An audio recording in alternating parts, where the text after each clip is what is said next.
நீங்க தேர்தல் அறிக்கைகள் யார் வேணா கொடுக்கலாம். ஆனா அந்த அறிக்கைகளை நிறைவேற்றக்கூடிய அந்த திறமை யாருக்கு இருக்கு, அதுக்கு உண்டான வாய்ப்பு யாருக்குன்னு பார்க்கும்போது அதுதான் நீங்க பார்க்கணும். மக்களுக்கு அந்த நம்பிக்கை வரணும்.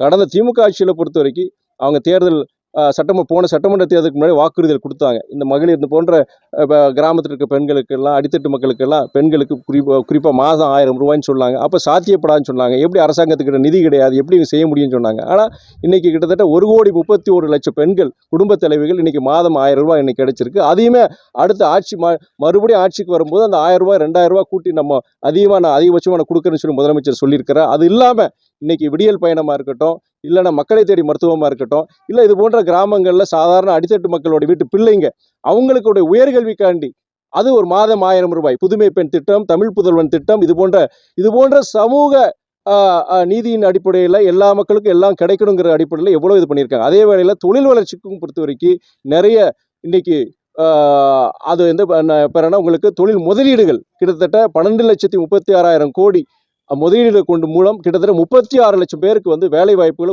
உருவாக்கி இருக்கிறாங்க. அதுல நீங்க அது கூட ஒரு விமர்சனம் வந்தது. என்னன்னா நம்முடைய அண்ணன் எடப்பாடி கூட சொன்னாரு, இத்தனை ஒப்பந்தங்கள் போட்டிருக்காங்க, எத்தனை தொழிற்சாலை திறந்தாங்கன்னு சொல்லிட்டு ஒரு கேள்வி கேட்டேன்.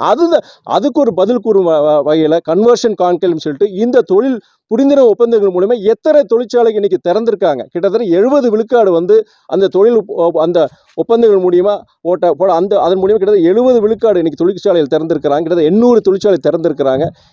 இது போன்ற விஷயங்கள் மூலம் என்னன்னா இந்த அரசு பொறுத்த வரைக்கும் என்னன்னா முடிஞ்ச அளவுக்கு அவங்க செஞ்சிருக்கிறாங்க. அதனால வாக்குறுதிகள் யார் வேணா சொல்லலாம். அந்த வாக்குறுதி யாரை நிறைவேற்றுவாங்கிறது மக்களுக்கு தான். மக்களுக்கு யார் மேல நம்பிக்கை ஏற்படும் அதுபடி தான் அவங்க வாக்கு போடுவாங்க.